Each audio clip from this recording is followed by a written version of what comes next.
La radio de la communauté, nous sommes le dimanche au micro Gilles Lewis. Vous écoutez Congo Live 11 sur des apps de Google et Apple Store. Nous avons des invités qui nous viennent de l'Europe occidentale, notamment de la France. Alors, nous avons ici le comité de suivi des actes du congrès tenu donc, dans la diaspora du 6 au 7 août 2016 et dont le but était de trouver les moyens de fédérer justement cette communauté tant décrié, notamment avec cet émiettement d'organisation. Voilà, nous avons Monsieur Roland Nitou, Francis Mouketo, Baudry Anthony et Madame Gertrude Malalo. Alors, avec vous, Gertrude, vous avez travaillé avec ses amis ou jeunes, je ne sais pas comment vous les appelez. Est-ce que vous pouvez succinctement nous décrire l'atmosphère de ces travaux parce que le Congrès vous a assigné des tâches très importantes. Alors, dans quelles conditions avez-vous travaillé? Nous savons que vous êtes une mère et que vous avez des activités professionnelles. Comment avez-vous pu concilier tout cela? Gertrude. Bien, merci. Donc, Gertrude, bienvenue Malalo Koumba, membre de la direction collégiale. Alors, déjà, je remercie tous et toutes avec qui nous avons pu travailler et mener à bout ce gros bébé. C'était une lourde tâche. Ce n'était pas facile. Alors, moi, je souhaiterais clôturer, comment dire, tout ce dont nous sommes là pour aujourd'hui. Alors, je souhaiterais d'ailleurs, Monsieur Nitou et Monsieur Mouketo ont bien circonscrit le problème. Et donc, je souhaiterais plutôt que vous commenciez avec nos deux présidents, nos deux superviseurs, qui ont bien supervisé tous les travaux, nous ont bien encadrés. Nous avons également restitué les travaux qu'ils nous ont demandé de faire. On était en accointance totale. Et donc, franchement, je nous félicite.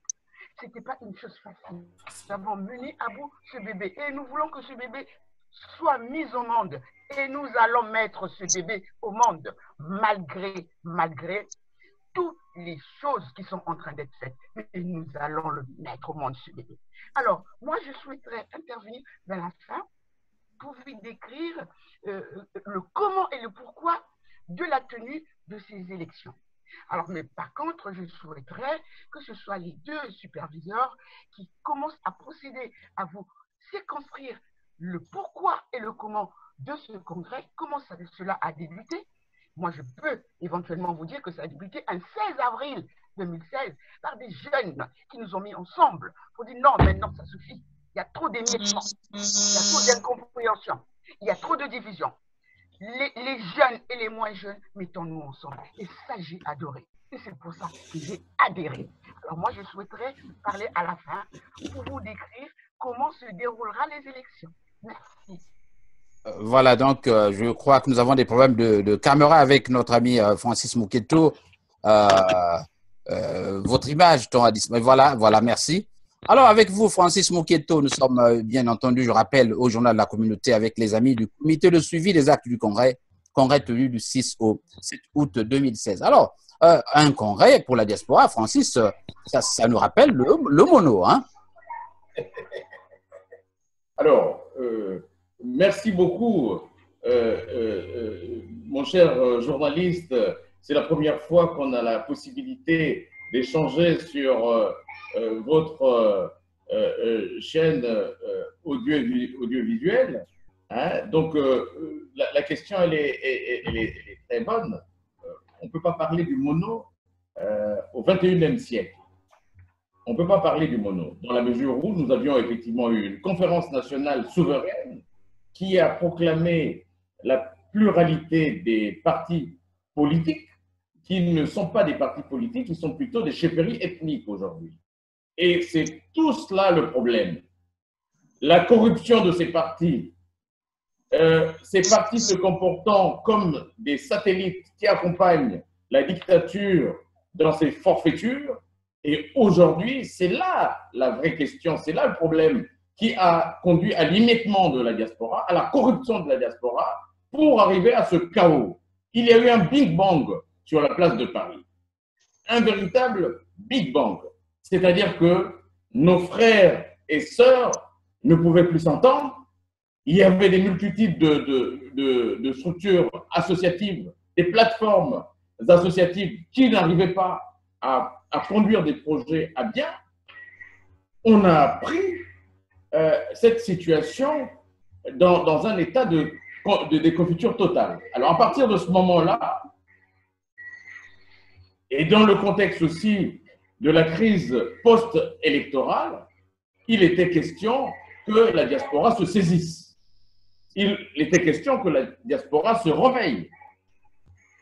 D'autres associations ont convoqué les Congolais pour pouvoir faire une table ronde, pouvoir mettre sur la table et à plat les problèmes des Congolais et la diaspora, tout en sachant quand même que la diaspora représente une force importante pour le Congo. C'est un vivier des hommes politiques.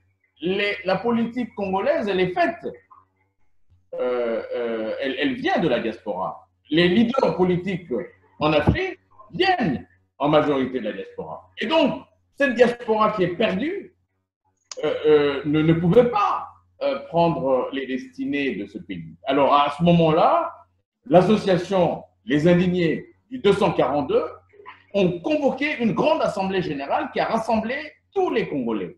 Alors, étaient à cette assemblée des anciens ministres, des hommes politiques de poids, et beaucoup de Congolais sont venus à cette assemblée.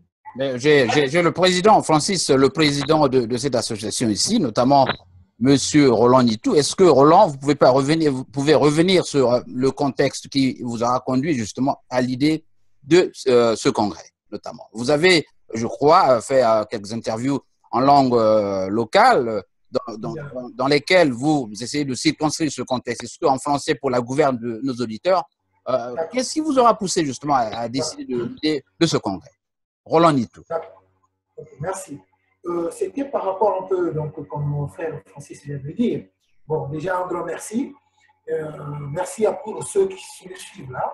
Merci aussi à vous qui avez eu l'initiative d'organiser cette émission. Merci. Bon, donc, c'était par rapport au constat de la situation du pays. Donc, un jour, on était parti à l'Élysée pour déposer un courrier. Donc, parlons sur la situation du pays. Et donc, en rentrant auprès de l'Élysée, j'ai déposé le courrier. Une fois que j'ai été reçu, donc, il y avait un monsieur qui se trouvait à ma droite. Le monsieur me regarde, me pose la question: vous êtes Congolais? Je dis oui, je suis du Congo-Brazzaville.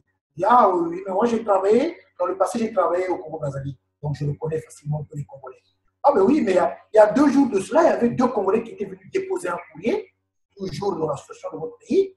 Et là, vous êtes venus déposer un courrier. Alors, donc ceci dit, peut-être dans les jours à venir aussi, il y aura encore un autre Congolais qui va vouloir venir déposer aussi un courrier. Alors, moi, je sais que les Congolais, c'est des gens intelligents. Alors, vous, les Congolais, pourquoi vous n'arrivez pas à vous unir? Pourquoi vous n'arrivez pas à parler d'une seule voix? Pourquoi vous n'arrivez pas à faire comme les autres communautés qui arrivent à parler d'une seule voix? Là où vous êtes venus aujourd'hui, demain après-demain, il y aura peut-être quelqu'un d'autre. Faites cela. Essayez de parler d'une seule voix. Peut-être que là, les portes vont s'ouvrir. Parce que là, vous n'êtes pas unis, les Congolais. Donc, en sortant de là, effectivement, j'avais réfléchi. Donc, nous, l'association amicale des Indigènes 242, nous avons maintenant eu à avoir une réunion où on avait débattu sur ça. Et l'idée qui était sortie au cours de cette réunion, c'était on s'était dit, bon, nous allons contacter les anciens, nous allons contacter nos compatriotes pour qu'on puisse convenir d'un rendez-vous, faire une réunion, d'une bonne réunion pour parler sur la situation du pays. Pour cela, donc, on avait eu l'initiative d'aller voir. Donc, on allait voir le ministre Maleka, le ministre Ouabari, le ministre Moukébélé, M. Ngitoukoulou. Donc, on avait fait un peu le tour. Et cela avait débouché sur la réunion du 16 avril 2016. Effectivement, il y avait du monde. Il y avait du monde.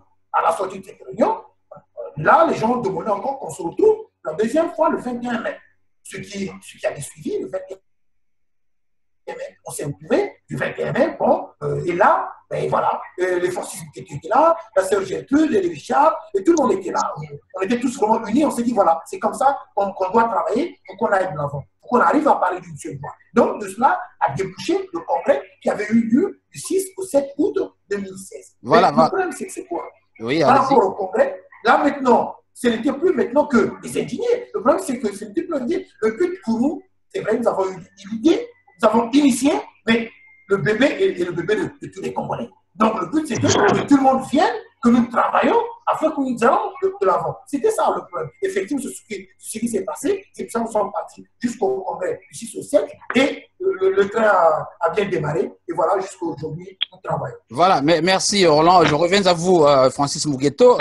Alors, Francis Mouketo, vous tenez donc votre légitimité de ce congrès. Est-ce que vous pouvez revenir un peu sur la participation, notamment de certaines sommités, de certaines figures charismatiques de cette opposition et qui ont accepté? Est-ce que vous pouvez citer des noms, justement, des gens qui ont adhéré à l'initiative et continuent à ce jour de vous soutenir? Alors, Francis Mouketo. Moi, je peux, par exemple, dire, il y a l'incontournable Nguy Toukoulou qui était là à cette assemblée générale. On peut citer le cas de Benoît Koukébéné qui était là, de Jean-Luc Maléka qui était là. Donc, on a quand même des figures de pointe de la lutte contre la dictature sur la place de Paris. Hein.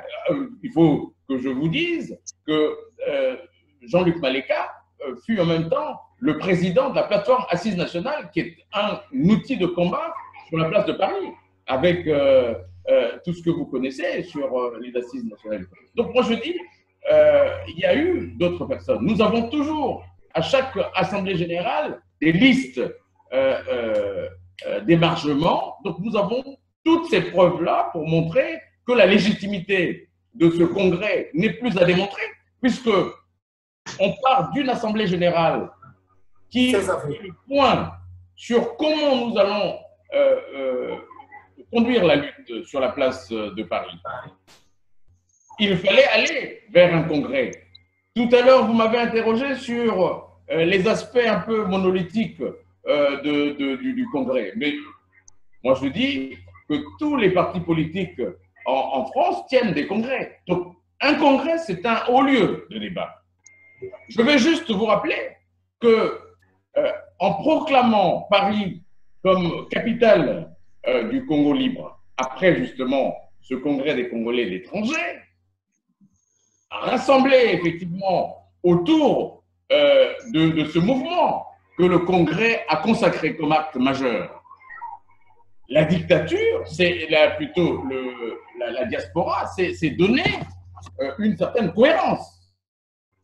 Unis, requinqués, pour vous montrer que le congrès a été quand même un endroit où nous avons reçu des motions, des structures politiques, des structures associatives qui ont contribué à ce que ce congrès soit une réussite totale. Mais requinqués par rapport à tout cela, la diaspora congolaise s'est appropriée la thématique. Nous avons un problème d'image avec. Ouais, voilà, c'est revenu.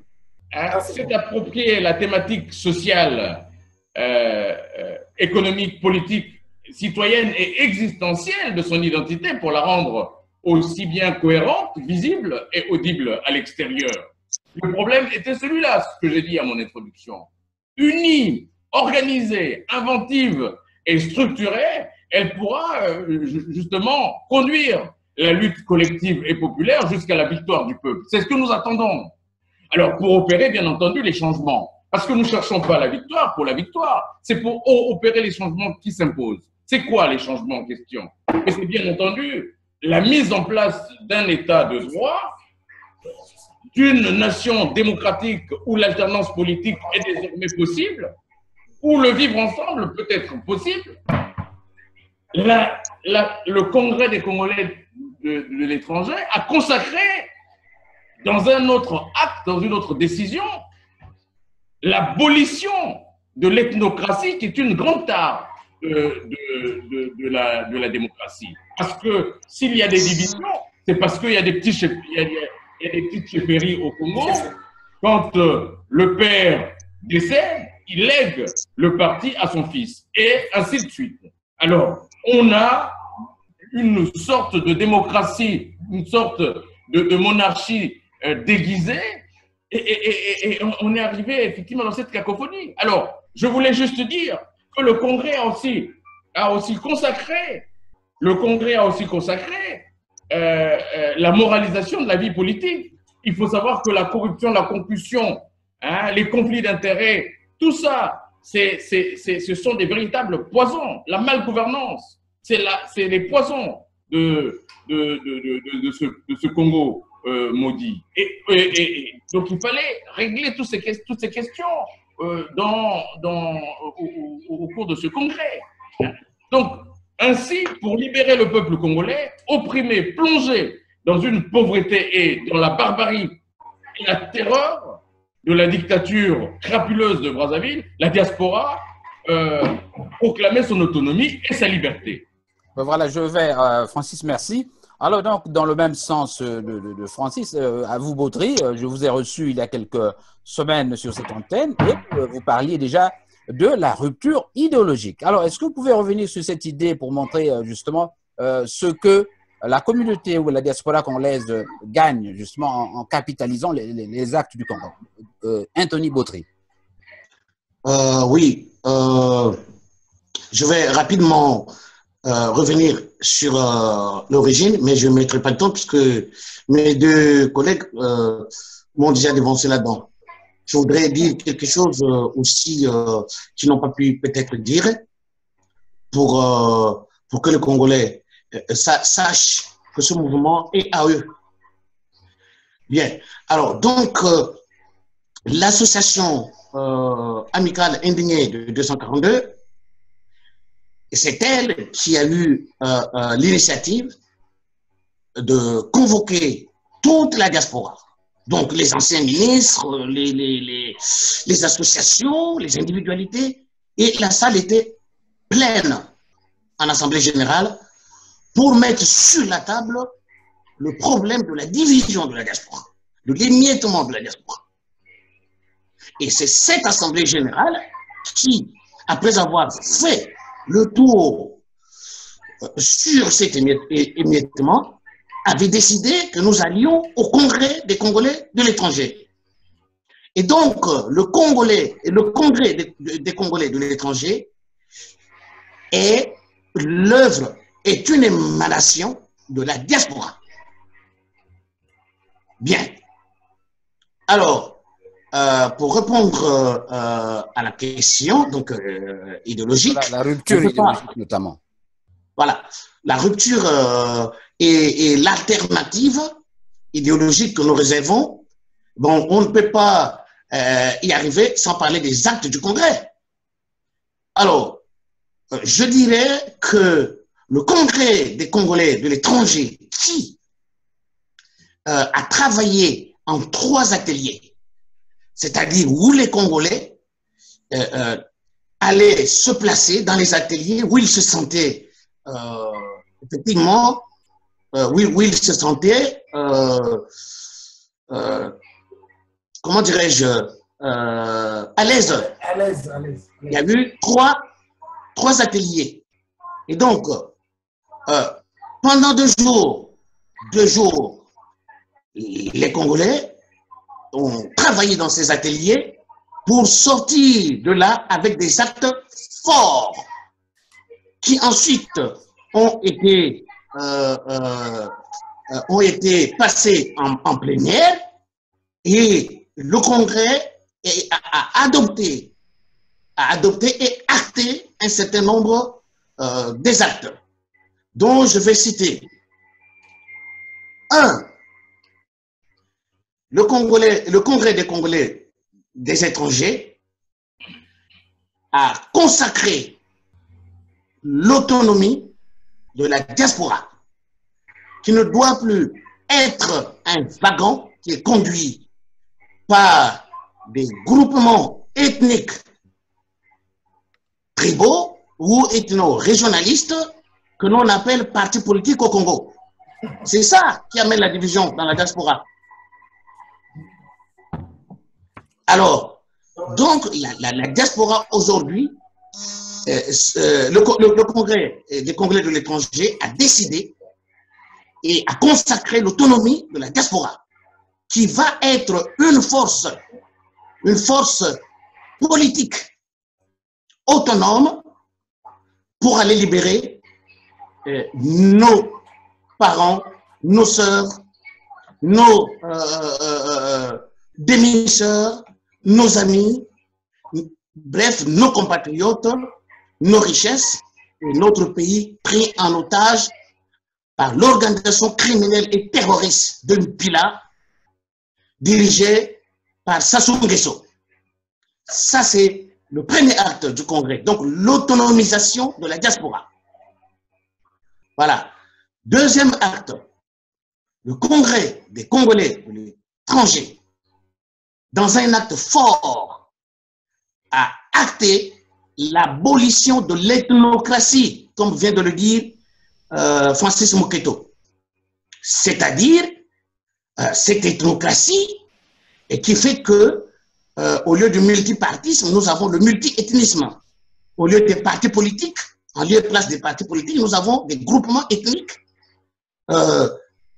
tribaux ou ethno-régionalistes, qui deviennent, comme l'a dit Francis, des chefferies ethniques et des propriétés familiales de père en fils. C'est-à-dire, le père meurt et laisse son groupement ethnique et son ethnie fanatisée à son fils, qui se fait appeler homme politique. Et ça ne doit plus exister. Donc, le Congrès des Congolais de l'étranger a consacré l'abolition de l'ethnocratie, à la libération du Congo.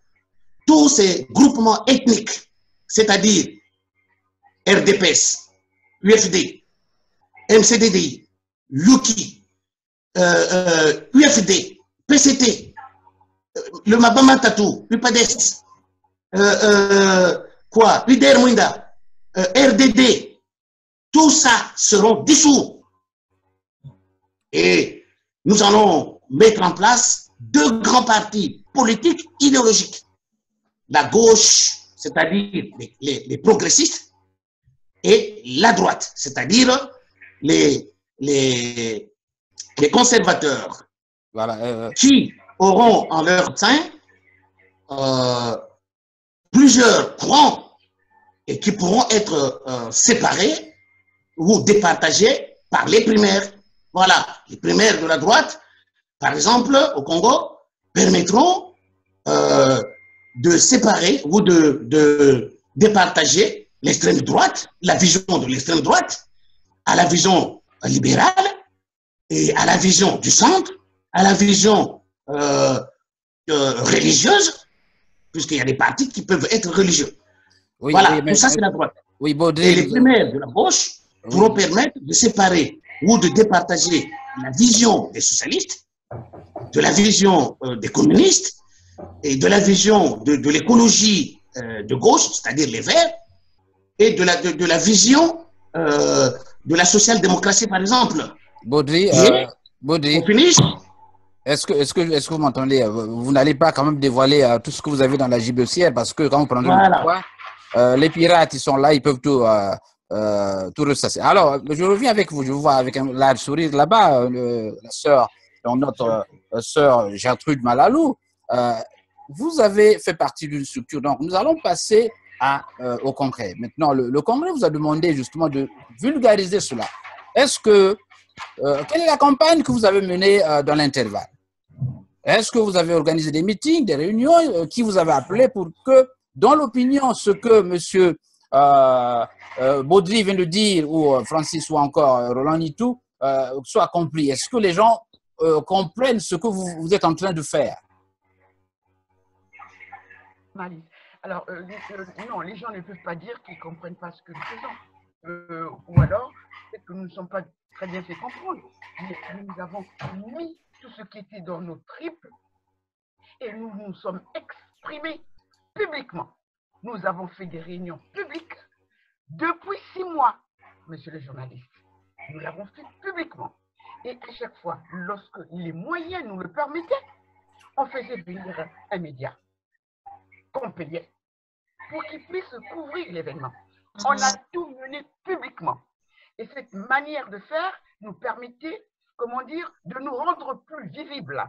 Parce qu'on voulait que tout le monde s'imprègne de cette nouvelle chose.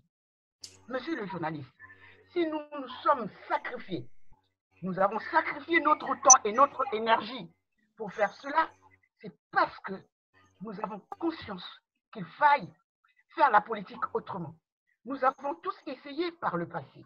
Nous avons commencé il y a longtemps, il y a 15 ans, il y a 10 ans, il y a 5 ans. Et on a remarqué qu'on tournait un tout petit peu en rond pour des raisons XY. Finalement, nous avons trouvé une espèce de dialogue, nous avons trouvé une certaine façon de faire la politique pour essayer d'aller de l'avant. On ne dit pas que c'est fini, peut-être d'autres seront meilleurs que nous, mais pour l'instant, nous avons pensé que va aller maintenant, comme venait de vous déclarer mes prédécesseurs, que nous devons faire autrement. Donc, je vous assure que je suis très contente de ce que les jeunes ont fait le 16 avril. Et je souhaiterais même que cette date-là soit fêtée un jour. Parce que là, on a pris conscience qu'on était en train d'aller dans une déliquescence incroyable et on tournait en rond. Chacun toujours dans ses égocentrismes. Et là, je pense que ce que nous avons pu, générer de cela, les uns et les autres peuvent l'apprécier. Ce sont que ceux qui ne souhaitent pas que nous soyons ensemble, qui souhaiteraient que ce bébé-là ne naisse pas. Nous allons tout faire, monsieur le journaliste. Ce bébé-là va avoir lieu. Et, je suis déjà enceinte, là, j'ai des contractions. Je suis prête à accoucher. Et le bébé va naître. Et je vous le promets. Parole de femme. Voilà, merci donc à toi, Gertrude Alalou. Alors, parmi les tâches qui vous ont été assignées, monsieur Roland Nitou, puisque l'organisation me semble plus ou moins bicamérale avec deux présidents, c'est bien, c'est démocratique cela. Alors, Roland Nitou, vous aviez des tâches à long terme et à court terme. Parmi les tâches à court terme, vous avez l'organisation d'un scrutin important, notamment celui du président de la diaspora. Alors, quelles sont les dispositions justement prises pour que d'abord, dans l'opinion, ce scrutin soit considéré comme un scrutin crédible au niveau de l'organisation avant de parler des candidatures? Monsieur Roland Nitou, et nous passerons à Francis Mokito. D'accord. Pour ça, ça dit que nous avons même pensé il y aura un huissier de justice qui sera là ce jour-là, déjà. Et nous avons pensé aussi à prendre toutes les mesures nécessaires alors, pour que le scrutin soit crédible. Donc, ceci dit, il y aura des Congolais qui vont soumettre de leur pièce d'identité, sachant qu'il y a des Congolais qui auront le droit de voter. Mais nous avons aussi évoqué de quelque chose, c'est-à-dire, disons, 1 euro, 3 euros de participation qui va servir au mouvement. Mais faire aussi participer les Congolais qui ne sont pas aussi en France. Donc, ils sont aux États-Unis, comme vous par exemple, au Canada et d'autres pays. Mais dans cela aussi, il faut que l'élection aussi, qui sont crédibles, donc de le faire participer par voie électronique. Bon, mais donc tout ça, le plus important. Ben oui, effectivement. Donc, tout ça, le plus important, c'est les gens qui ont pris conscience, qui sont rendus compte que oui, effectivement, le pouvoir de Brazzaville, c'est un pouvoir illégitime, illégal. Donc, pour cela, il faut un président. Donc, il faut voter. Un président par intérim. Pourquoi? Parce que on n'a jamais eu, il faut se le dire les choses clairement, on n'a jamais eu à parler d'une seule voix. L'occasion nous est donnée. Donc, tout, je réitère, on rappelle, pour ceux qui ne sont pas encore au courant, parce qu'il y a des gens qui vont dire toujours, nous n'avons pas été au courant. Bon, donc je profite de cette occasion pour dire, pour appeler aux gens de venir le 8 avril au 43 rue de Dunkerque, non loin de la gare du Nord, pour venir voter. Maintenant, en venant avec leur pièce d'identité, et en même temps, cela aussi, il y aura des médias qui vont filmer cet événement, qui sera transmis en direct, pour que le pouvoir illégitime, illégal de Mbila puisse voir que oui, les Congolais sont mobilisés, ils sont mobilisés pour ce vote. Donc, c'est un message qui va être adressé à ce dernier-là, qui n'a jamais eu la légitimité du peuple congolais. Donc, les Congolais viendront pour voter, et en même temps, donc, il y aura les statuts, les chartes, ils vont signer. Une fois votés, ils doivent signer, ils doivent marger leur nom, ils doivent signer pour se faire enregistrer. Et de là, il y aura le bureau de vote qui fermera à 18h, il y aura le dépouillement, le résultat sera publié, il y aura un huissier de justice qui sera là, et toutes les mesures ont été prises. Donc, pour cela, pour ne pas vous poser la parole, je laisse la parole à François. Alors, Francis, avec vous, nous allons parler des critères de sélection des candidatures. Est-ce que il doit être clair dans l'opinion que vous êtes appuyé sur des critères objectifs pour sélectionner ces candidats? Alors, au niveau... Alors, il y a eu d'abord un appel à candidature. L'appel à candidature a été donc diffusé largement donc, dans les médias. Pouvaient être candidats, bien entendu, tous les Congolais. Tous les Congolais pouvaient candidater. Il y a une trame, donc il fallait déposer un dossier, son CV, son projet pour la diaspora, pour la société, cotiser effectivement les 500 € de frais de participation, et puis avec des critères qui devaient interdire à tout membre du comité de suivi des actes du Congrès d'être candidat à ce poste de président du mouvement républicain. Nous pouvions conduire effectivement la destinée du mouvement. Nous avions dit qu'il ne s'agit pas d'un mouvement, d'une structure. Il fallait mettre ses égaux dans la poche. Et donc, la règle était très claire. Ne pouvaient candidater ceux qui n'avaient pas pour mission d'accompagner les actes du Congrès, de les écrire et de le présenter au Congrès. C'est ce qui fut fait. Donc ça, c'était la condition. Déposer dans les temps, puisque nous avions 2 dates. La première date, c'était le 11 mars, dernier délai pour la clôture. Mais il y a des gens qui nous ont dit, mais nous n'avions pas entendu votre appel à candidature, et pourtant, les appels à candidature ont commencé depuis février, depuis le 12 février 2017. Et certains nous ont dit qu'ils n'ont pas entendu. Nous étions obligés de faire voter à l'Assemblée générale du 12 mars un report de la date de clôture à 1 semaine. Donc, le 18, nous devions donc clôturer les candidatures. Et donc, entre deux, il y a une candidature donc, qui s'est glissée. Vous savez vous-même le pourquoi de l'invalidation de cette candidature. Je vois Roland sourire, Francis. Est-ce que Roland, vous voulez répondre à la question? Parce que un certain jeune homme, je crois que c'est un certain Éric Bandou, je crois. Vous êtes attiré les foudres d'un certain Éric Bandou qui, dans la presse, a noté que vous avez rejeté sa candidature pour des raisons peut-être pas objectives. Est-ce que Roland Nitou, cet Éric Bandou, qui est, me semble-t-il, un ancien membre des Indignés de votre groupe, donc, pourquoi sa candidature n'a-t-elle pas été acceptée? Voilà, pour une simple raison. Dans la vie, il ne faut pas suivre 2 livres à la fois. Alors, chez nous, les Indignés du 242, l'ordre avait été donné. C'est-à-dire que tous les membres, on avait dit, nous avons eu l'idée, nous avons initié le congrès, nous sommes partout, nous avons travaillé, mais on n'est pas là pour des postes, on n'est pas là pour pouvoir s'accaparer de quoi que ce soit. Donc, c'est un mouvement de libération, c'est un mouvement pour tous les Congolais. Maintenant, nous, chez les Indignés, on avait dit qu'on ne serait pas candidat, et c'est aussi le montant à la direction collégiale. Et pourquoi ma soeur Gertrude Malalou, elle ne s'est pas présentée étant candidate? Pourquoi pas Richard Baudouin? Pourquoi pas Francis Bouqueto? Parce qu'on avait dit, et les autres membres, on avait dit, c'était ça. On avait dit, pas question d'être candidat, étant donné quand on fait partie de la direction collégiale. Donc, ce monsieur Éric Bandou, on avait expliqué au sein de l'association syndicale des Indignés, nous avons eu une réunion, on avait dit, étant membre de l'association syndicale des Indignés, tu es avec nous. Donc, comme je l'avais déjà dit au départ, je reviens encore sur ça, pour une bonne et meilleure compréhension. Donc, ce dernier était d'abord venu, à un moment donné, il était reparti. Et quand il est revenu encore pour la deuxième fois, il a dit, mais l'association est là, les portes sont ouvertes. Il est revenu avec nous. Et au moment où il est arrivé au bon moment.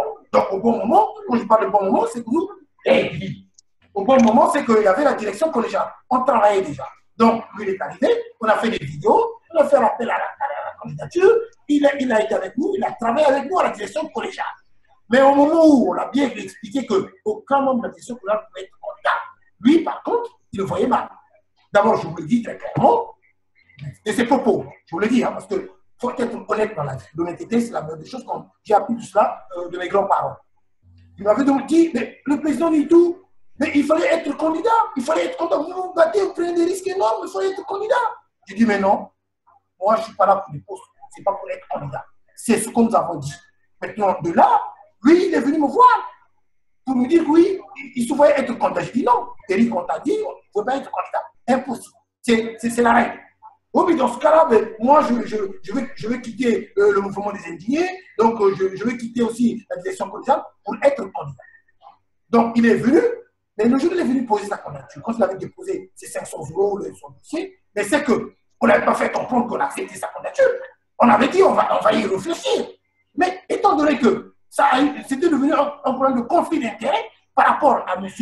Pémo, étant donné déjà qu'on avait demandé encore une semaine, de rajouter encore une semaine de plus, parce qu'il y avait donc les gens qui avaient demandé qu'on leur donne aussi un délai d'une semaine, qu'on avait rajouté. Donc, M. Eric Bondou, malgré les explications, malgré tout ce qu'on avait dit, pendant les réunions, il ne voulait rien savoir. Et quand on a dit que sa candidature, on ne le retenait pas, pour des raisons simples, étant membre de la direction collégiale, étant donné qu'il faisait partie de la 64 années, donc sa candidature était rejetée. Et de ce dernier-là, ce jour-là, comme je venais de le dire, ce mercredi-là, je n'étais pas là, mais monsieur Francis Keto, qui m'avait fait part que je pouvais, que M. Eric Bondou lui avait manqué du respect, et que M. Eric Bondou avait dit qu'il allait faire une émission contre nous. Donc ce jour-là, moi, quand j'ai appelé la nouvelle, qu'est-ce que j'ai fait? J'ai essayé de rentrer en contact avec M. Eric Bondou pour le raisonner. Malgré que j'ai voulu discuter avec ce dernier, qui ne voulait rien savoir, et ce dernier avait dit à M. Francis Béton qu'il allait faire une émission. Et de cette émission avec Bob et Baka, il avait fait 2 émissions, d'où il nous a traités de voyous, des bandes d'escrocs. C'est quand même inadmissible. Vous n'allez pas retourner ces invectives à M. Eric. Alors, Baudry Anthony, est-ce que vous confirmez que dans vos actes, vous avez des clauses morales, justement, qui interdisent ce que vous appelez vous-même des conflits d'intérêts? Est-ce que vous confirmez? Excusez-moi, Baudry. Allez-y. Ça, M. Eric Bondou le savait bien. Donc, ça dit que les statuts, le règlement intérieur, ça, tous ces textes, il le savait bien. Il avait bien pris connaissance de tout cela. Donc, il s'est entêté pour des raisons dont on ne connaît pas. Mais comme j'ai dit, chez nous, le Congolais, le défaut, c'est que tout le monde veut être président, tout le monde veut être ministre, tout le monde veut être chef. C'est ça le mal congolais. Richard. Et voilà, donc avec vous, Baudry, est-ce que vous avez restitué les $500, notamment les 500 euros de frais de participation? Bien. Moi, je parle toujours des actes du Congrès parce qu'il y a eu beaucoup de choses qui n'ont pas été dites pour arriver là. Alors, le plus grand acte du Congrès des Congolais de l'étranger est la création du mouvement républicain pour la libération du Congo. Pour y arriver, les Congolais ont eu une réflexion simple, c'est-à-dire lorsque vous êtes à l'extérieur et que votre femme et vos enfants sont pris en otage par un forcené avec un fusil à la tempe, eh bien, il n'appartient qu'à vous qui êtes à l'extérieur de pouvoir venir délivrer ou libérer les vôtres. Et d'où cet acte fort du Congrès des Congrès de l'étranger, donc c'est-à-dire la création du mouvement républicain pour la libération du Congo. Le mouvement républicain pour la libération du Congo est une émanation du Congrès des Congolais de l'étranger. Alors, n'ayant pas les textes sur place, les seuls textes que nous avions à l'époque, donc le 7 août, le dernier jour du Congrès, le 7 août 2016, c'était les actes du Congrès qui étaient dans nos mains. Alors, le Congrès des Congolais de l'étranger a demandé au comité d'organisation du Congrès de se transformer en comité de suivi des actes du Congrès et a demandé à tous les Congolais de la diaspora désireux faire partie de ce comité de suivi des actes du Congrès de rejoindre donc l'ancien COC, c'est-à-dire Comité d'organisation du Congrès, pour faire ce qu'on appelle aujourd'hui le Comité du suivi des actes du Congrès. Voilà. Les missions qui nous avons été assignées par le Congrès des Congolais de l'étranger sont, un, la rédaction des textes du mouvement républicain pour la libération du Congo. Entendu par là, la charte, le règlement intérieur, les statuts. Ensuite, organiser l'élection du président du mouvement républicain pour la libération du Congo. Bien. Je crois que ce sera le prochain point de cette émission. Si vous me permettez d'aborder la question, justement, M. Baudry, nous parlons du président du mouvement républicain pour la libération du Congo. Alors, c'est un président très puissant. J'ai vu les attributions. Vous dites qu'il sera le président de la diaspora et président par intérim du Congo-Brazzaville. Oui. Alors, Monsieur Francis Mouketo, nous avons déjà un autre président, Denis Sassou Nguesso, qui est là. C'est une très très bonne question.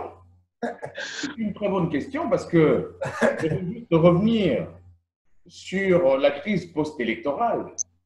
Nul n'est censé ignorer ce qui s'est passé le 20 mars 2016. D'ailleurs, dans un climat de terreur où les chars étaient postés dans les rues. Et d'ailleurs, on va voir d'abord le contexte de la campagne où les opposants étaient assiégés, ils étaient assignés à résidence. Vous pensez que une élection qui a été controversée, qui a été dénoncée par tous les États, dont les États-Unis d'Amérique, dont le Canada, l'Union européenne, qui ont dit que ce qui s'est passé au Congo, c'est un véritable hold-up. Qui dit hold-up? Vous allez m'expliquer, monsieur le journaliste, parce qu'il faut répondre à cette question. Pourquoi les élections au Congo ont été proclamées nuitamment le 4 avril? Est-ce que c'est à 2 h du matin qu'on proclame les élections dans un pays de droit pendant le sommeil des Congolais? Donc, cette crise, elle n'a pas été réglée. Aujourd'hui, la crise est entière. C'est pour cela que le Congrès des Congolais de l'étranger, qui se déroule dans un contexte de crise post-électorale, ce Congrès a consacré d'abord l'illégitimité et l'illégalité de ce pouvoir de Brazzaville, qui devait normalement terminer le 13 août 2016. Vous êtes sans savoir, monsieur le journaliste, que monsieur Sassou Nguesso a violé expressement sa constitution par une forfaiture référendaire qu'il a fait avaler aux Congolais pour se présenter à une élection présidentielle alors qu'il ne devait plus se présenter. Il était effectivement condamné par son âge et par le nombre de mandats qui étaient déjà terminés. Il a surfé sur 2 constitutions. D'ailleurs, la preuve, vous voyez qu'il y a des élections législatives qui sont en cours parce qu'on a violé une constitution. Donc, nous avions eu des crises politiques successives.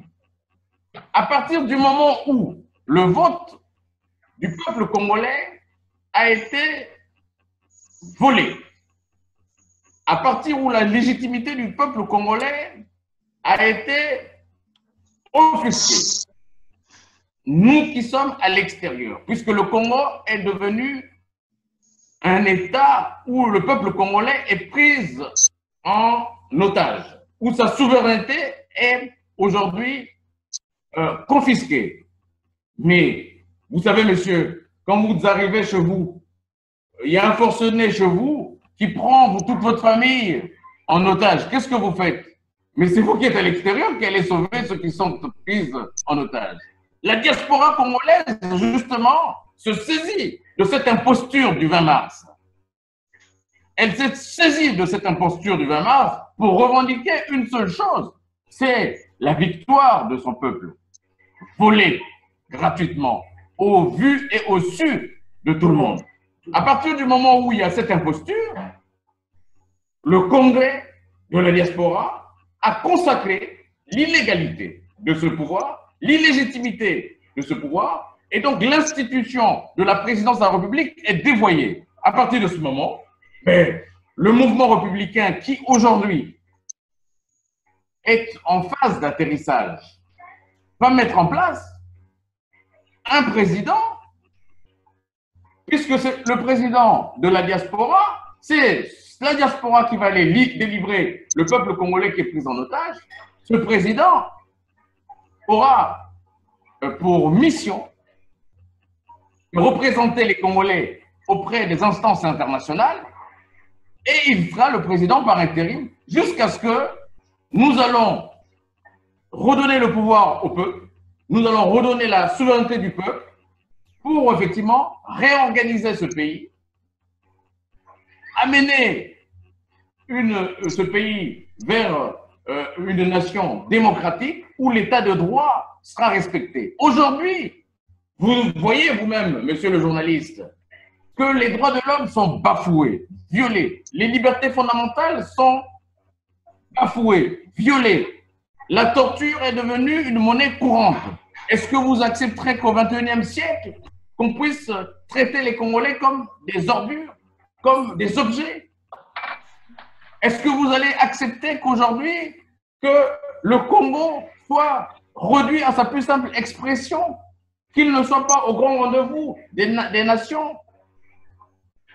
Alors, en dehors de la faillite de ce pays, puisque vous voyez qu'il va demander à ce que ce pays soit encore sous perfusion du FMI, en dehors de la faillite économique, de la faillite politique, de la faillite sociale, avec un taux de chômage très élevé, vous ne pouvez pas laisser qu'un seul homme puisse décider à votre place. Je vous ai rappelé en début d'émission que la diaspora était celle qui était à même d'apporter le changement. L'heure du changement est arrivée avec le mouvement républicain pour la libération du Congo. Et voilà pourquoi j'insistais qu'aujourd'hui, toutes les institutions du Congo sont dévoyées. Nous avons et pourtant demandé une conférence internationale qui soit faite à l'extérieur du Congo, mais il n'a pas accepté. Je comprends, Francis, votre frustration, mais à qui veut prendre la parole? Comment? Moi, je veux bien. Voilà, Gertrude. Comment, concrètement, nous commençons la primeur à la dame d'abord. Alors, comment, concrètement, sur le terrain, vous allez réaliser cela? Ce que Francis vient de dire, c'est écrit sur le papier. Passerez-vous dans des chancelleries, irez-vous dans des banques, demandez à signer les livres comptables du Congo-Brazzaville? Comment, concrètement, cette idée de président de la diaspora et en quelque sorte président bis peut se réaliser? J'ai vu Nitou l'autre jour avec un agent d'Elf Congo où il veut regarder la production et faire des suggestions sur l'utilisation de l'argent du pétrole, par exemple. Ah oui. Oui, donc comment dire, avant que je puisse applaudir les dires de Francis Mouketo qui me sied complètement, et je vais vous dire, moi ma samba débat à moi, c'est Nitou le roulant. Je l'adore. Mais bon, il ne faut pas couper la grosse tête. C'est lui ma samba débat. Parce que ma samba débat à nous, il a passé 5 ans seulement au pouvoir. 5 ans seulement. C'est le seul président qui a construit moult et une usine, qui a mis les rails sans l'argent du pétrole, Bon, ça c'est juste une parenthèse. Alors donc là, j'adhère maintenant à tous les dires que viennent de dire le président Francis. Mais tout à fait, parce qu'on en a ras-le-bol. N'oubliez pas que nous ici, avec nos moyens de pression, nous, on est dans les meetings, on est dans les sittings, on est dans les conférences débats, bon, ce sont des moyens de pression. C'est pas parce qu'on est dans les sittings, les meetings, on est des politiques, non. Là, c'est des moyens de pression. Faire la politique, c'est pas ça. Mais ça, c'est des moyens de pression pour accompagner l'efficacité de la politique. On a tout fait. Et nous avons suivi le 27 septembre 2015, quand tout le peuple est sorti dans la rue. Et c'était le moment où il fallait maintenant que le peuple prenne le pouvoir. Ceux qui sont là-bas, nos fameux opposants, qu'est-ce qu'ils nous ont dit? Je ne cite pas les noms. Non, ce n'était pas le moment. Oh, monsieur le journaliste, pour nous, tout le travail que nous avons mené ici, si vous voyez que les gens ne viennent plus beaucoup aux manifestations, ce n'est pas parce qu'on s'entend plus. Non, ce n'est pas tout à fait ça. Il y a également cela. Mais c'est parce que nous nous sommes dit, avec toute l'énergie que nous avons portée pour soutenir le peuple, afin qu'ils partent dans la rue pour aller récupérer leur pouvoir, nos opposants nous ont déçus. C'est pour cette raison. Par exemple, lorsque nous avons vu l'élection truquée du 20, du 20 mars, hein, qui s'est fait, sous les coupures d'électricité et tout ça, on s'est dit, bon, nous prenons nos responsabilités. Nous allons prendre nos responsabilités. De Gaulle, il a déclaré la liberté de la France à Brazzaville. Brazzaville était la capitale de la France libre. Et il est parti aussi, Radio Londres. Et voilà, avec leur révolution, ils ont, dans notre pays, le Congo, face à la défection de nos opposants, il y a deux catégories d'opposants. Il y a des opposants qui font allégeance, au régime, et des opposants qui ne peuvent rien faire parce que démunis de toute force et de tout moyen. Donc il faut les différencier. Il y a des opposants qui ont fait défection et qui sont avec le président. Il y a des opposants qui ne savent plus quoi faire, ils ne savent plus à quel Dieu se vouer, et avec leurs petites intelligences, ils essaient de bricoler un peu des moyens de sauvetage. Donc on s'est dit, bon, tout ce monde-là, on les met ensemble. Nous, la diaspora, nous devons prendre notre responsabilité. C'est pour cette raison que dans les statuts, nous avons dit, nous serons autonomes. C'est pas que nous allons les mettre à la poubelle, l'opposition congolaise. Moi, quand je parle de l'opposition congolaise, l'opposition qui ne peut plus rien faire, qui n'arrive pas. Mais l'opposition qui a fait défection et qui est avec Sassou, moi, j'en parle même pas. Donc, nous nous sommes dit, comme ils ne peuvent pas, nous, on ne va plus continuer à tourner en rond. Nous devons prendre notre responsabilité. Le mouvement que nous allons créer, il sera autonome. Donc, nous n'allons plus nous faire tirer par le bout du nez par eux. Parce que jusqu'à présent, depuis 15-20 ans, on croit en eux. Ils viennent ici, ils nous disent, bon, sans élection, si lui, il va, s'il ne fait pas ceci. Non, on a entendu tout, des vertes et des pas mûres. On a dit, nous maintenant, ça suffit. On prend notre autonomie, on travaille. Maintenant, on va travailler avec le peuple, directement avec le peuple. Tu n'es pas sur le champ de la caméra, et simple de baisser. Voilà, c'est bien. Allez-y, hein, allez-y. Voilà. Nous allons travailler maintenant directement avec le peuple. S'il reste une petite opposition qui est crédiblement, on pourra travailler avec eux. Mais nous, on devient autonome. Voilà, on ne va plus se faire tirer par le bout du nez par eux. On devient autonome. On va travailler directement avec le peuple. Et puis, s'il y a une passerelle de travail, on le fera avec eux. Mais on est autonome. Voilà. Je tenais à expliquer notre autonomie parce qu'on en a marre de se faire fourvoyer. Voilà. Voilà, donc avec Anthony, je le vois là. Donc, je reviendrai sur toi, parce que c'est une question très importante. Alors,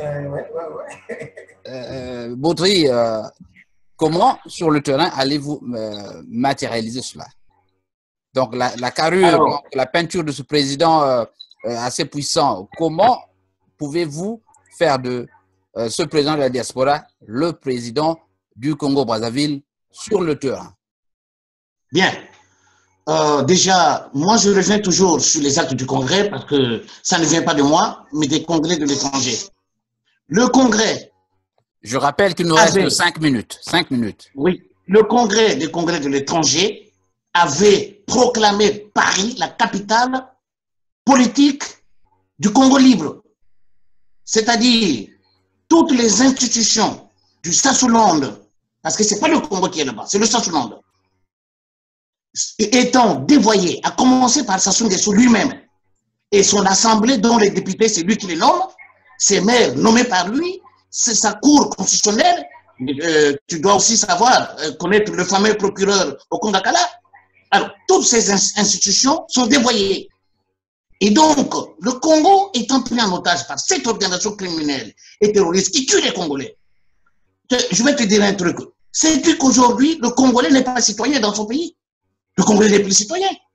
Il est écarté de la gestion publique. Il n'est pas citoyen. Sassou Nguesso, pour changer la constitution, a tiré sur le peuple congolais. Sassou Nguesso, pour s'autoproclamer le 20 mars, a mis les chars dans la rue, a tiré sur le peuple congolais, a arrêté arbitrairement, a encerclé les Congolais. Il torture et il tue. Aujourd'hui, il bombarde le pôle. Ce n'est pas un président, celui-là. C'est un gangster, c'est un caïd. Voilà. C'est un tyran. C'est le chef de l'organisation criminelle et terroriste. Donc, il n'est pas président. Le Congrès a consacré son illégitimité et son illégalité. Et donc, toutes les institutions étant dévoyées, le Congrès a transporté toutes les institutions du Congo sur la place de Paris, donc à la diaspora. Et donc, le président qui sera élu le 8 avril aura également, sera le président de la diaspora, le président du mouvement républicain pour la libération du Congo et le président par intérim du Congo. Parce que le Congo n'a plus de président, mais le Congo est occupé par une organisation criminelle et terroriste que nous allons dégager, que le mouvement républicain pour la libération du Congo, avec le président qui sera élu, vont aller dégager. Alors, pour terminer, je vais terminer par là. Tu m'as posé la question de savoir comment nous allons... C'était l'essentiel de votre propos. Allez-y. Voilà. Comment nous allons pouvoir nous adresser directement au peuple. Mais il faut savoir que le mouvement républicain pour la libération du Congo sera implanté dans chaque diaspora et au Congo-Brazzaville de la manière suivante. Il y aura un bureau local, c'est-à-dire le bureau de Paris et le bureau national. Mais les bureaux des autres diasporas et le bureau du Congo sont des bureaux locaux. Et ces bureaux locaux vont fédérer des bureaux départementaux. Les bureaux départementaux vont fédérer les bureaux territoriaux. Donc le mouvement sera implanté. Et on a déjà les appels des Congolais qui attendent l'élection du président et la mise en place du mouvement pour pouvoir adhérer massivement. Voilà. Alors donc, à vous, Roland, je reviens sur toi, Roland. Alors, je vous ai vu à Elf un peu partout. Vous avez toujours commencé vos vidéos par cette phrase « Nous sommes toujours sur le terrain ». Comment vous, hommes de terrain, entendez-vous capitaliser cela? Comment entendez-vous faire de ce président le vrai président qui va dans les banques, signe les livres comptables et donc est le vrai président? D'accord, ok. Ben, quand je dis que nous sommes toujours sur le terrain, mais quand je vais par exemple chez F ou que ce soit d'autres endroits, ben, j'essaie d'expliquer déjà que le pouvoir qui est à Brazzaville, ce n'est pas un pouvoir, c'est un pouvoir illégitime, illégal. J'essaie d'abord d'expliquer pourquoi nous sommes arrivés là. Pour expliquer que celui qui est là, que eux ils appellent président, et ce n'est pas un président. Donc j'essaie d'abord d'expliquer la situation du pays. Bon, maintenant, j'explique un peu, et au moment donné, donc j'explique aussi pourquoi nous les Congolais nous sommes debout. Un exemple, comme vous m'avez parlé de Elf, mais j'ai expliqué chez Total. Parce qu'ils ont dit, oui, on ne va pas vous recevoir aujourd'hui parce que vous étiez venus manifester ici à plusieurs reprises. Et moi, j'ai dit, mais vous savez pour quelle raison les Congolais sont venus manifester devant le Total? Et parce que, tout simplement, c'est qu'il y a un monsieur qui s'est accaparé notre chef au pays, qui est là, qui n'a pas gagné les élections, qui a modifié la constitution, qui a organisé le référendum, il y avait eu des morts, donc ils se mettent au pouvoir et on sait que le peuple congolais souffre depuis tant d'années. Donc, nous avons quelques difficultés de ligne avec Roland Nitou depuis la France. Roland, alors est-ce que vous nous écoutez, Roland Nitou? Alors donc, nous allons conclure avec vous, Francis Mouketo.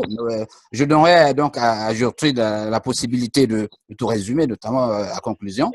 Voilà, donc Francis, l'élection du président de la communauté, ce sera le 8.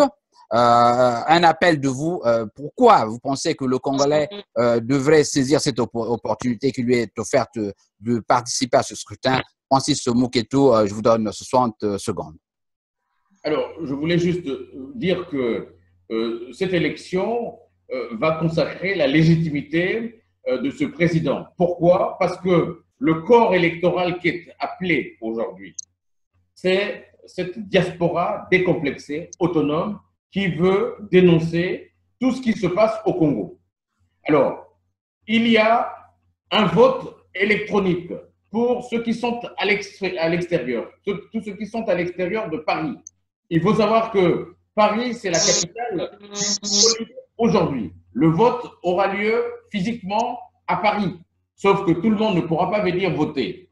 Nous avons donc initié un vote électronique pour ceux qui sont loin. Donc, tous ceux qui sont en Europe, en Asie, en Amérique, en Afrique pourront voter. La procédure et le mode d'emploi du vote électronique est en route, est en cours. Ils pourront voter à partir du mercredi. Ils pourront voter à partir du mercredi prochain. Donc, les votes pourront commencer à partir du... Alors, le 8 avril, nous demandons à toutes les forces vives de la nation, nous demandons à vous, les Congolais, qui avaient cet ADN de la lutte pour aller rendre la souveraineté qui a été confisquée le 20 avril par l'imposture de Sassou Nguesso au peuple. La mission qui est celle du mouvement républicain pour la libération du Congo et de son président qui sera légitime, c'est de rendre le pouvoir au peuple et d'organiser démocratiquement ce pays. Alors, le 8 avril, tous les Congolais de Paris ou de sa région peuvent se déplacer au 43 rue Dunkerque, au 2e étage salle des Réunions, pour émettre un vote utile, un vote de ce président. De la même façon, ceux qui ne pourront pas, ceux qui sont malades, ceux qui sont indisponibles, ceux qui vont travailler ce jour-là, nous comprendrons. Ceux-là, ils pourront voter par le biais du vote électronique. Il y aura un huissier qui va effectivement vérifier la transparence de cette élection, la régularité de cette élection, et donc, au sortir de là, on ne pourra pas dire que ce président n'est pas légitime. Ça, c'est très important. C'est-à-dire que, moi je dis encore, que le corps électoral qui est appelé, d'abord, il faudra signer la charte, verser une cotisation pour les frais de participation de 3 €. Avant de voter, il faudra que la personne justifie de sa nationalité congolaise, parce que cette histoire concerne les Congolais, pas les amis du Congo. Donc, soit par son passeport, par sa pièce d'identité, qu'il enverra à la commission électorale nationale, qui lui enverra la charte pour signer. Une fois que la personne signe la charte, elle est déclarée, donc électeur. À partir du moment où tu es électeur, tu as un lien électronique qui t'est envoyé pour te permettre de pouvoir voter, mais avant de voter, tu vas verser une participation modique, symbolique, qui prouve ton engagement de 3 €. Donc, le corps électoral sera constitué de la même façon que cela a été fait ici en France pendant les primaires. On sait que Fillon a été voté par 4 millions et pourtant nous avions plus de 66 millions de Français. Et puis le Parti socialiste Benoît Hamon a été voté à 2 millions de la même façon. Donc, sur le plan juridique, la légalité de cette élection aura bien lieu. Voilà ce que je voulais dire. Le mouvement va voir le jour. C'est un haut lieu. C'est un haut lieu de débat. C'est là où, effectivement, nous allons donner la parole à tous les Congolais. Il y a un parlement. Il y a un parlement de la diaspora, parlement dans lequel les Congolais pourront débattre des futurs sujets du Congo, tels que les nouvelles institutions. Comment on va organiser le Congo? Chasser Sassou Nguesso, ce n'est pas forcément notre objectif, mais c'est chasser tout le système avec Sassou Nguesso et puis mettre en place un vrai pays, un nouveau Congo, basé sur des institutions démocratiques, sur le respect de l'autre, sur le respect de la personne humaine. Aujourd'hui, chose qui se passe, c'est que la personne humaine est piétinée, les morts sont piétinés, elle est aliénée. Or, le but de ce mouvement, c'est de redonner les lettres de noblesse à ce peuple congolais et de placer le Congo dans le rang des pays émergents. Pas avec Sassou Nguesso, ni avec son système mafieux, corrompu et crapuleux. Voilà, donc merci à vous, Francis Moketo. Je rappelle que nous recevons à ce micro du Journal de la Communauté la commission de suivi des actes du Congrès et qui organise le 6 avril, le 8 avril prochain, l'élection du président de la diaspora. Alors, nous allons terminer cette émission avec vous, Gertrude Malalou. Je vous donne l'opportunité de conclure avec plaisir. Merci, quel honneur, merci. Et je salue tous les mecs qui sont très, très bons. Alors, donc, Francis vient de vous donner, l'approximativité du mode d'emploi. Bon, nous sommes encore en train de le peaufiner parce que il y a des petites choses qu'on voudrait arrondir. Donc, en gros, ce qu'il vous a dit, c'est que nous avons un mode d'emploi pour que chacun soit électeur. Mais nous sommes en train de le peaufiner. Et dès la semaine prochaine, nous mettrons sur le net, ce que doivent faire tous les électeurs. Donc, je vais terminer tout simplement en disant, et j'adore cette phrase, mais c'est le journaliste. Nous allons faire de Paris et des autres pays de la diaspora la capitale du Congo libre. Parce que, comme je venais de vous le signifier, nos compatriotes politiques, civils et publics qui sont là-bas sont ligotés, sont muselés. Nous allons prendre notre responsabilité et nous allons prendre notre responsabilité. Et donc, je dis, pour terminer, un dictateur n'a pas de concurrent à sa taille.